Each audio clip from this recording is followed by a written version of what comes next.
வணங்குகிறோம். நபிகள் நாயகம் ஸல்லல்லாஹு அலைஹி வஸல்லம் அவர்கள் அல்லாஹ்வுடைய தூதர் என்றும் அடிமை என்றும் சாட்சி சொல்கிறோம். வார்த்தைகளில் சிறந்தது அல்லாஹ்வுடைய வார்த்தை என்றும் வழிகாட்டல்களில் சிறந்தது நபிகள் நாயகம் ஸல்லல்லாஹு அலைஹி வஸல்லம் அவருடைய வழிகாட்டல் என்றும் காரியங்களெல்லாம் கெட்டதில் புதியதாக உருவாக்கப்படுபவை ஒவ்வொரு புதியவையும் வித்ததாகும், ஒவ்வொரு வித்ததும் வழிகேடாகும், வழிகேடு அனைத்தும் நரகத்தில் போய் சேர்க்கும் என்பதாக நபிகள் நாயகம் ஸல்லல்லாஹு அலைஹி வஸல்லம் அவர்கள் தன்னுடைய யார் எப்பொழுதெல்லாம் மக்களுக்கு உபதேசம் செய்கிறார்களோ அதே வேளையில் இதையெல்லாம் சொல்லக்கூடியவர்களாக இருந்தார். எல்லாமே நல்லா இருந்து கிடையாது. நாம் இஸ்லாத்தில் நம்முடைய பரம்பரை விஷயத்தில் பரம்பரையாக நாம் என்ன செஞ்சிருக்கோம்? முஸ்லிமாக இருக்கிறோம். இந்த இஸ்லாத்தை அறிந்து கொள்வதற்கு நம்மளுக்கு தேவை அதனுடைய அறிவு. இது இஸ்லாம், இது இஸ்லாம் இல்லை. ஏன்னா உலகத்தில் இங்கே இருக்கக்கூடிய 200 கோடி மக்கள் வாழக்கூடிய இந்த உலகத்தில் எத்தனை பேர் இஸ்லாத்தில் இருக்கிறார்? இந்த அறிவை எப்படி படித்திருக்கிறார்?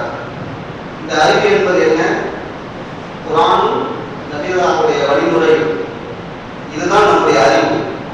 அப்ப எத்தனை பேர் நபிமார்களை வழங்கக்கூடியவர்களாக, சிலைகளை வழங்கக்கூடியவர்களாக, மஜூசி நெருப்புகளை வழங்கக்கூடியவர்களாக, அதே போல கபறுகளை வழங்கக்கூடியவர்களாக எத்தனை கோடி மக்கள் வாழ்கிறார்கள். இந்த நவீன காலத்தில் 200 கோடி மக்கள் வாழ்கிறார்கள்.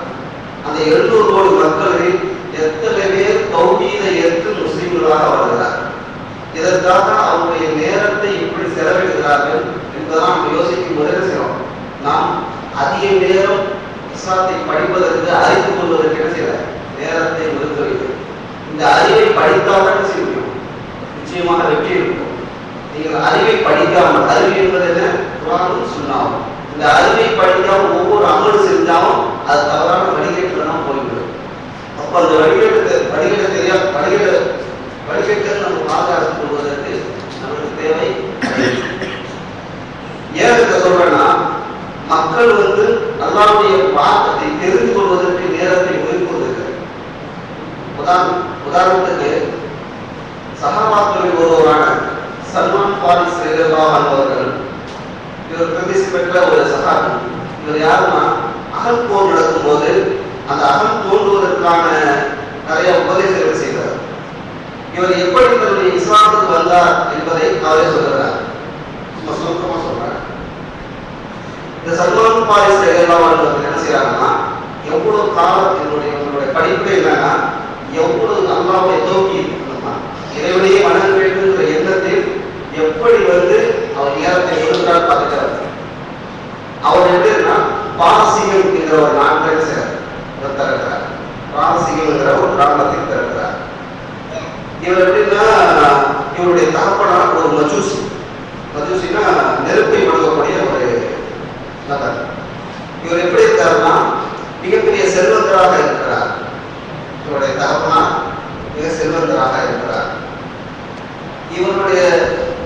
அவர் எப்படி இந்த சல்மான் ஃபாரிஸ் எப்படி வளர்க்கிறாருன்னா, ரொம்ப பாதுகாப்பாகவும் கன்னிப்பெண்ணை எப்படி பாதுகாப்பாக பொத்தி வளர்ப்பாங்க அப்படின்னு சொல்லுவாங்க.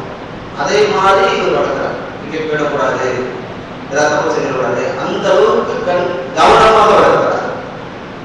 அந்த அளவுக்கு கவனமாக வளர்க்கிறார்.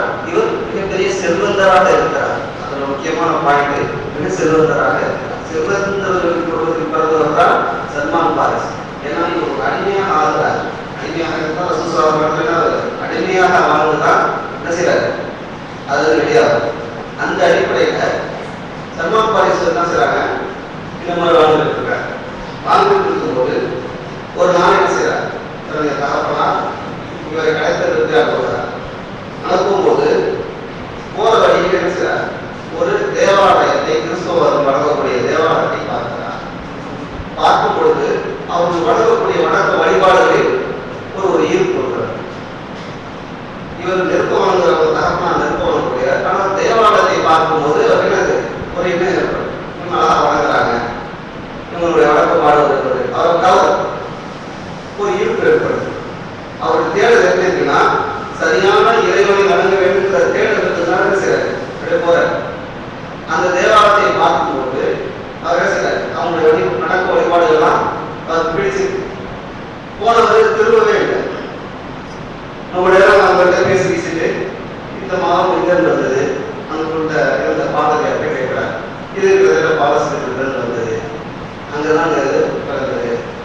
மாதிரி அவர் சொல்றார். அதே போன்ற அங்கிருந்து யாராவது வந்தா என்ன செய்ய, என்ன இங்க அனுப்புங்க அப்படிங்கிறதாக அந்த பாதிரியார் இதுவே கேட்கிறார். திரும்பி வீட்டுக்கு பொழுது சாய்ந்து வீட்டுக்கு வருகிறார். அவருடைய தகவலாக கேட்கிறார், நீங்க சில பார்ப்பன அப்படின்னு கேட்கும்போது இதே மாதிரி நாங்கள் பார்த்தேன், இதுதான் நல்ல மதமா இருக்கு, இது பொய்யான மதம், நீங்க வளர்ந்தது பொய்யான மதம், இதுதான் சரியான மதம் அப்படின்னு சொல்லுகிறார். இதை கேட்ட பாதிரியார் நம்முடைய பரம்பரையான நம்ம வளரக்கூடிய தெய்வங்கள்லாம் உண்மையானது, 2 பேருக்கும் மாணவருக்கும் என்ன செய்யுது பெரிய வாப்பாருக்கு கோவப்படாது செய்ய வெளியே அதிகமாக விடுவதே இல்லை. சில காலம் கழிச்சு என்ன செய்யறார், திரும்ப ஒரு வெளியே வரும்போது அந்த பாதிரியார் தேராளர் பாதிரியார் சொல்றார், ஒரு வியாபாரம் கூட்டுறதுக்கு இங்கிருந்து இந்த பாலஸ்தீனத்திலிருந்து வியாபாரம் கூட்டுறதுக்கு ஸ்ரீவர்களுக்கு கூட இல்லைன்னா நீ போய் போகலாம் அப்படின்னு சொன்னார். உடனே என்ன செய்யறார், யோசிக்கவே இல்லை. அவர் எப்படி இருக்காரு, செல்வதற்காக குடும்பத்திற்கு வந்தவர். அவர் என்ன செய்யறார், அந்த இறைவனை தெரிந்து கொள்வதற்காக, சரியான இறைவனை அடையாளப்படுத்துவதற்காக என்ன செய்யறார், அவங்க கூட போறார். பாலஸ்தீன அந்த பாலஸ்தீனத்தை நோக்கி போகிறார். போகும்பொழுது அங்க இருந்து ஒரு பாதிரியார் என்ன செய்யறார், பணிகள் செய்கிறார். அந்த பாதிரியார் எப்படின்னா மக்களுக்கு உபதேசம் செய்கிறார், அதிகமான உபதேசம் செய்கிறார். செய்கின்ற போது என்ன செய்யறாரு, நீங்கள் தர்மம் செய்யுங்கள், மக்களுக்கு என்ன தர்மம் செய்யுங்கள், இந்த மாதிரி நல்ல விஷயங்கள் எல்லாம் உபதேசம் செய்கிறார். ஆனா தன்னடையில் என்ன செய்யறார், அவர் வரக்கூடிய காணிக்கைகள், இந்த நாணயம் தங்க நாணயம் என்ன செய்யறாரு, அந்த தேவாலயத்துக்கு பின்னால் குளித்து வச்சுக்கிறார். இது அவர் கூட இந்த பணிகளை செஞ்சுட்டு இருக்கிறாரு. அவருடைய மாற்றத்தை கற்றுக்கிறார். அந்த மாற்றத்தை கற்றுக்கொள்வதற்காக அவர் என்ன செய்யறார், பணிகள் செய்து கொண்டிருக்கிறார். அப்பொழுது என்ன மக்களுக்கு ஒன்று சலுகை செய்கிறார், ஆனால் தன்னிடம் என்ன செய்யறார், அதை கடைபிடிக்க இல்லை அப்படிங்கிற ஒரு ஒரு ஒரு இது இருக்கு. என்னன்னா ஒரு தன்மாற்றம், ஒரு வெறுப்பு இருக்கு, அது மேல ஒரு வெறுப்பு இருக்கு. அப்பொழுது என்ன செய்யறார், அவர் திடீர்னு இறந்து விடுறார். அந்த பாதிரியார் இறந்து விடும் போது மக்கள் எல்லாம் அவர்களுக்கு நல்லடக்கம் செய்வதற்காக ஏற்பாடு செய்கிறார்கள். உடனே இந்த சல்மான் பாரிஸ் அவர்களுக்கு என்ன சொல்றாங்க, இவர் நல்லவரல்ல அப்படின்னு சொல்லிட்டு நம்ம மக்கள்கிட்ட உபதேசம் செய்கிறார். அப்போ மக்கள் எல்லாம் கோவப்படுறாங்க. கோவப்பட்டு எப்படி சொல்றாரு அப்படின்னு சொல்லும்போது உடனே அழைத்து சென்று இந்த மாதிரி தேவாலயத்துக்கு பின்னால் இவர் தங்க காசுகிறார், இவர் கொலை வைத்திருக்கிறார் என்பதாக சொல்லுகிறார். உடனே பார்க்கும்போது இது அதை என்ன செய்யறாங்க, மக்கள் கோவப்பட்டு அவரை புதைக்காம இருக்கீங்க கருது படத்தை ஏற்றுக்கிறார். இதனால் கழித்து வேற பாதிரியார் அதே இடத்துக்கு இன்னொரு பாதிரியார் வருகிறார். அவர் மக்களுக்கு எதிரான நல்ல உபதேசங்கள் அறிவுரைகள்லாம் சொல்லுகிறார். அதை போலவே என்ன செய்யறார், நடந்து கொள்கிறார். எப்படி சொல்லுகிறாரோ அதே போல நடந்து கொள்கிறார்.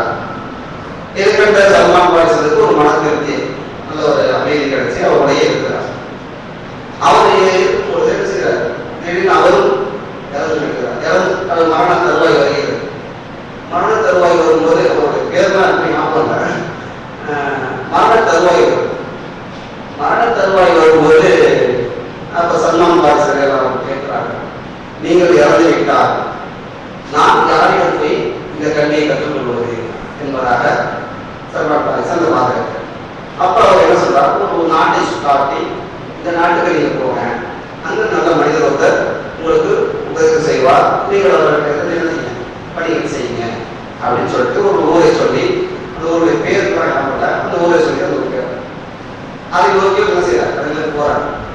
போய் அவர்கிட்ட கொஞ்ச நாள் பணிகள்லாம் செய்யறாரு. அவரும் என்ன செய்யறாரு, அவருக்கு என்ன பாத்திரம் பார்த்தீங்கன்னா வயசானவங்க இருப்பாங்க. அவரும் மரணத்துக்கு தரக்கூடிய சூழ்நிலை ஏற்படும் பொழுது உடனே அவர்கிட்ட கேட்கிறார், உங்களுக்கு பிறகு யாருக்கு நான் இருக்கிறது. இதே மாதிரி 1, 2, 3வது நபரையும் என்ன செய்யறார், சந்திக்கிறார். சந்திக்கும் பொழுது இறுதியாக இருக்குமோ அவருக்கு மரணம் உடைய தருவாய் வருகிறது. அப்புறம் அவர் சொல்லுகிறார், உங்களுக்கு நான் யாரிடம் நான் இந்த கல்வியை கற்றுக்கொண்டு பணிகள் செய்வது என்பதாக கேட்கிறார். அப்ப அந்த மாதிரி சொல்றார், இதற்கு பிறகு இந்த உலகத்தில் நல்ல மனிதர் எனக்கு தெரியவில்லை, ஆனால் நபிகள் வரக்கூடிய காலகட்டம் நெருங்கிவிட்டது.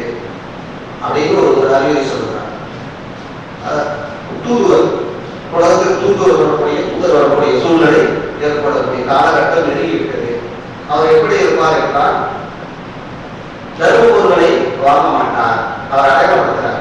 அது எப்படி நீ அடையாளம் தெரிவிக்கீங்கன்னா, நீ அவர் என்ன செய்வார், தர்ம பொருட்களை அவர் வாங்க மாட்டார், அன்பளிப்புகளை பெற்றுக் கொள்வார்.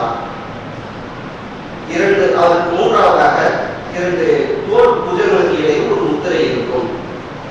இவரை கண்டால் நீ என்ன செய்ய, நீ ஏற்றுக்கொள் அப்படின்னு சொல்லிட்டு இவர் எங்கு இருப்பார் என்றால், பாலைவனம், அதாவது பேரித்தம்பளம் அதிகமாக விளையக்கூடிய பகுதியில் இவர் வருவார் என்பதாக அவர் ஒரு அறிவிப்பு பார்த்து சொல்றார்.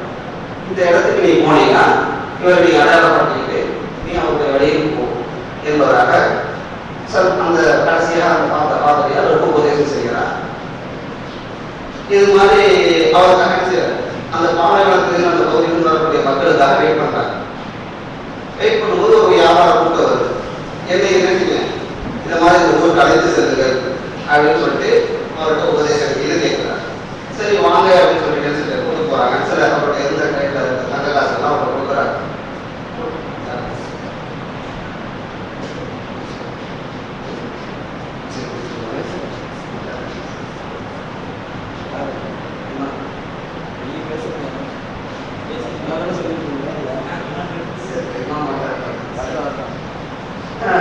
தங்க காசு கொடுத்து என்ன செய்கிறார், அந்த வியாபார கூட்டத்தோடு செல்கிறார். செல்லுகின்ற பொழுது அந்த வியாபார கூட்டத்தில் என்ன செஞ்சாங்க, ஒருத்தவர்கள் இருந்து வித்துடுறாங்க. வித்துட்டு அவர் ஏமாற்றி வித்துட்டு போயிடறாங்க. ஒரு இடத்துல பிரிச்சு கொஞ்ச நாள் அவங்கள்டே அடிமையா இருந்து பணிகள் செஞ்சுட்டு இருக்காரு. வித்துட்டு போயிருந்தா அடிமையை வாழ்ந்துட்டு இருக்காரு. கொஞ்ச நாள் கழித்து அவருடைய தெரிந்த ஒரு நபர் என்ன செய்யறாரு, இவர் பார்க்கிறார். பார்த்து போது என்ன செய்யறாரு, அவருடைய செலவோட காசை கொடுத்து அவர் வீட்டை எடுத்தார். எடுத்து நீ எங்கப்பா போடுற அப்படிங்கும் போது இந்த மாதிரி இந்த மாதிரி பேரித்தம்பளம் இடத்துக்கு நீங்க என்ன செய்யணும், இல்லை வெற்றி அழைத்துட்டு சொல்லுங்க அப்படிங்கும் போது இதை மாதிரி அவர் என்ன செய்யறாரு, அந்த இடத்துல போய் விடுறாரு. இருக்கும்போது ஒரு இடம் செய்யறாரு, வேலை பார்த்து வருகிறார். எங்க இருக்காருன்னா கிட்டத்தட்ட மதீனாவுக்கு ஷாம் என்கிற ஒரு நாட்டுக்கு பகுதியில் நல்லா இருக்கும். ஷாம் என்கிற பகுதியில் என்ன செய்யறாரு, இவர் இருந்திருக்கிறார். இவர் ஷாம் பகுதியில் இருக்கும்போது ரசூலுல்லாஹ்வுடைய தாவா, அதாவது நபிகளாக ஒத்துறாங்க. அதெல்லாம் நபி ஆகியது கிட்டத்தட்ட 10 வருடம் 10-13 வருடம் இந்த காலம் இவருக்கு தெரியும். 13 வருடமாக என்ன செய்யறாங்க, ரசூலுல்லாஹ் மக்களுக்கு என்ன செய்யறாங்க, தாவா சொல்லி இஸ்லாத்தை எடுத்து சொல்லிட்டு இருக்காங்க. ஆனா இவங்களுடைய தொடர்பு அவருக்கு தெரியும். ஏன்னா மதீனாவை தாண்டி ஷாம்ல இருக்காங்க. இவங்க ரசூலுல்லாஹ் ஹிஜ்ரத் செய்து மதீனாவை நோக்கி வரும்போதுதான் கூஃபாவில் வருகிறாங்க. கூஃபாவில் வராங்க, கூஃபாவுக்கு வருவாங்க, கூஃபாவில் வராங்க. இவருக்கு வேலை பார்த்தாங்க இல்லையா, அவருடைய எஜமான் என்ன செய்யறார், இந்த கூஃபாவையும் சந்திக்கிறார். ரசூலுல்லாஹ் சந்திக்கிறாங்க. சந்திச்சுட்டு திருச்சி வீட்டுக்கு செல்கின்ற பொழுது அந்த சல்மான் பாரிஸ் அவர்கிட்ட சொல்லி காட்டுறார். என்ன சொல்லி காட்டுகிறார், யாரோ ஒரு முகமது தன்னை தூதர் என்றும் தன்னை நபி என்றும் என்ன சொல்லிட்டு மதீனா நோக்கி வந்து கொண்டு இருக்கிறார் அப்படின்னு சொல்லும் போது சல்மான் பாரிஸ் எதை நோக்கி வந்தாரோ அந்த ஆளுநர் சார் எங்க திரும்ப சொல்லுங்க பார்ப்போம் அப்படின்னு கேட்கிறார். என்ன சொன்னீங்க, திரும்ப சொல்லுங்க அப்படிங்கிறார். இந்த வார்த்தை அவர் ரசூலுல்லாஹ் எதிர்பார்த்தவர். இது என்னன்னா, எவ்வளவு நாட்கள் எவ்வளவு காலங்கள் செல்வந்தராக இருந்த சல்மான் பாரிஸ் அவருடைய பாயிண்ட் பார்த்துட்டு எவ்வளவு தியாகம் பண்றாங்க. சாதாரணமாக நம்முடைய என்ன செய்யணும், மார்க்க அறிவை படிப்பதற்கு நேரத்தை ஒதுக்குவதற்கு யோசிக்கணும். கொஞ்ச நேரம் உட்கார்ந்தா கூட என்ன செய்யலாம், நம்முடைய போர் அடிக்குது. நிறைய பேருக்கு என்ன தெரியுமா, அல்லாவுடைய தூதருடைய பேச்சை பேசுகின்ற பொழுது அதை கேட்கிற ஒரு மனசுல இது போர் அடிக்கிற சரிப்பு தன்மை வந்துடக்கூடாது. அது ஈமானுடைய பதவி. அல்லாவுடைய பேச்சும் அல்லாவுடைய தூதருடைய பேச்சை கேட்கின்ற போது ஈமான் எப்பவுமே ஸ்ட்ராங்கா இருக்கும். அதை கேட்ட பயன் அப்படிங்கிற மாதிரி ஒரு எண்ணம் ஏற்படும். இது ஈமானுடைய பதவின்னு சொல்லி உலமாக்களோட சில கருத்துலாங்க. ஆக இந்த சல்மான் பாரிஸ் என்ன செய்யறாங்க, இது சொல்லும் போது திரும்ப கேட்கிறார். கேட்கும்போது அவர் போகப்பட்டு அடிமையாக இருக்காரு சொல்லிட்டு அவர் அடிச்சுட்டு போறாங்க. இவருக்கு என்ன செய்யுது, ரசூலுல்லாஹை சந்திக்கணும் கூட ஆர்வம் ஏற்படுகிறது. அவர் உண்மையான தூதர் தானா, அந்த பாதிரியார் சொன்ன அந்த அடையாளங்கள்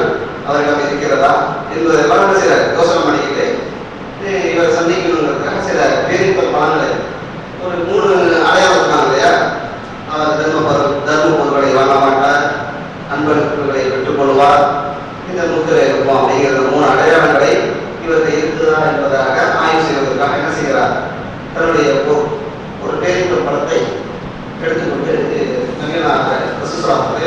சந்திக்க வருகிறார். வருகின்ற போது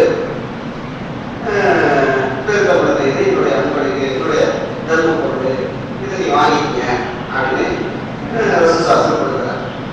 கொடுத்துன்ற போது அவங்க ரசசாசனம் என்ன செய்யறாங்க, தோழர்களோட இருக்காங்க, அதை எடுத்து என்ன செய்யறாங்க, அவங்க சாப்பிடாம என்ன செய்யறாங்க, தோழர்கிட்ட எடுத்து நீங்க சாப்பிடுங்க அப்படிங்கும் போது அவனுக்கு அப்படியே ஒரு சின்ன ஃபர்ஸ்ட் அப்படியே அவர் சொன்ன பாதக சொல்லிருக்கணும் ரசசாசனம் நடந்திருக்கிறதோ கிட்டத்தட்ட கரெக்டாக மேட்சாக திரும்பி சில காலங்கள் ஓடும்போது என்ன செய்யறார், மறுபடியும் என்ன செய்யறார், பேரித்த பழத்தை எடுத்துக்கொண்டு மறுபடியும் ரசசாசனத்தை சந்திக்கிறார். வருகின்ற போது இது நீங்க தர்ம பொருள் நீங்க சாப்பிட மாட்டேன்னு பார்த்தீங்கன்னா நீங்க செய்ய என்னுடைய அன்பளிப்பு அப்படின்னு சல்மான் பாரிஸ் சொல்றாங்க. சொல்லும் போது அதையும் சாப்பிட்றாங்க, சாப்பிட்டு தன்னுடைய தோழர்களுக்கும் சாப்பிட கொடுக்குறாங்க. இரண்டாவதையும் அது என்ன செய்யறாங்க, பார்த்தோம்னா உங்களுக்கு ஒரு சந்தோஷம். இரண்டாவதையும் என்ன செய்யறாங்க, பார்க்குறாங்க. இறுதியாக என்ன செய்யறாங்க, ஒரு ஜனாசாவுக்காக ஒரு இடத்துல அமர்ந்திருக்கும் போது சல்மான் பாரிஸ் சந்திக்க வராங்க. ஜனாசாவுக்காக தொழுகை முடிந்த பிறகு இருக்காங்க. அமர்ந்திருக்கும் போது சல்மான் பாரிஸ் என்ன செய்றாங்க, ரசூலுல்லாஹை சுத்தி சுத்தி வராங்க, சுத்தி சொல்றாங்க. அந்த முத்திரை இருக்காங்கிறதுக்காக என்ன செய்றாங்க, பார்ப்பதற்காக சல்மான் பாரிஸ் ரசூலுல்லாஹை சுத்தி சுத்தி வராங்க. பார்க்குறாங்க, ஏன் சுத்தி சொல்றாங்க, உங்களுடைய நோக்கத்தை புரிந்து கொண்டு என்ன செய்றாங்க, தன் போர்வை கிடைக்க சொல்றாங்க. கிடைக்க விடும் போது அவங்க என்ன செய்றாங்க, அந்த முத்திரையை பார்க்கும் போது அவர்களுடைய கண்களில் கண்ணீர் அப்படியே அழுத பிறகு என்ன செய்றாங்க, அப்படியே இஸ்லாத்தை ஏற்றுக்கிறாங்க. இப்படித்தான் நான் இஸ்லாத்தை ஏற்றுக்கிட்டேன் அப்படின்னு சொல்லிட்டு தன்னுடைய கடந்த அப்படியே ஆரம்ப காலத்தினுடைய ஒவ்வொரு விஷயமாக தன்னுடைய ரசூலுல்லாஹ் இஸ்லாத்துக்கு வந்த பிறகு சொல்லிட்டாங்க. நான் இப்படிலாம் இருந்தேன் ரசூலுல்லாஹ் அவருடைய நிகழ்ச்சியை கேட்கும்போது அப்படியே ஆனந்த சந்தோஷமா பாருங்க. இதை என்னுடைய தோழர்களுக்கு இதை என்ன செய்ய சொல்லுங்க.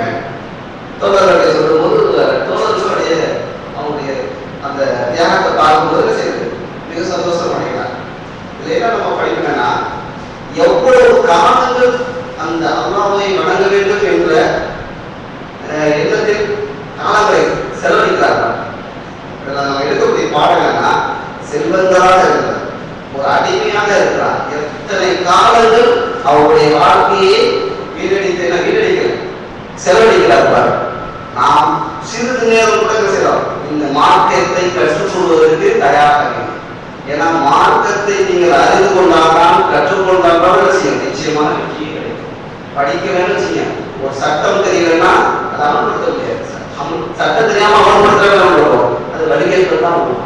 அது நல்லது தெரியும், ஆனா தெரியாம செஞ்சீங்கன்னா அது வழிகேட்டு வித்தத்தார். ஆக மார்க்க அறிவை நம்ம நினைச்சோம், முடிந்த அளவுக்கு மார்க்க அறிஞர்களோடு தொடர்பு கொண்டு தெரிந்த நல்ல புத்தகங்களை எடுத்து என்ன செய்யலாம், படித்துக் கொண்டு ஆயுஷ் தெளிவுபடுத்தி புத்தகங்கள் நிறைய புத்தகங்கள் இருக்கு. இருந்தாலும் நம்ம என்ன செய்யலாம், இது சரிதானா என்பதை நம்ம என்ன செய்யலாம், தெரிந்த அறிஞர்களோடு நம்ம தெரிந்து கொள்வது நம்மளுடைய கடமையாக. ஆக நம்மளுடைய நேரங்களை என்ன செய்யலாம், மார்க்க பணிக்காக நீங்க நேரத்தை ஒதுக்குங்கன்னா நிச்சயமாக அது வெற்றியை கிடைக்கும். இன்ஷா அல்லாஹ் பேசி எனக்கும் உங்களுக்கு எல்லாம் செய்யணும் மார்க்கத்தை கற்றுக்கொள்வதற்கு நல்ல பாக்கியத்திற்கு பாடங்கள். அஸ்ஸலாமு அலைக்கும் வரஹ்மத்துல்லாஹி வபரகாத்துஹு.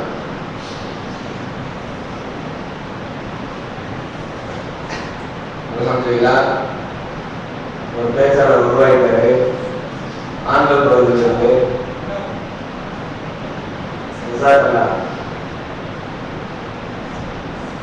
ஆனா இந்த தெரிந்த செய்தியை எப்படி சொல்றோம் அப்படிங்கிறதா பேச்சு பயிற்சி. நேற்று சகோதரர்கள் இவெல்லாம் பேச்சு பயிற்சி எல்லாருக்கும் ஆனந்தத்துக்கு பேசணும்.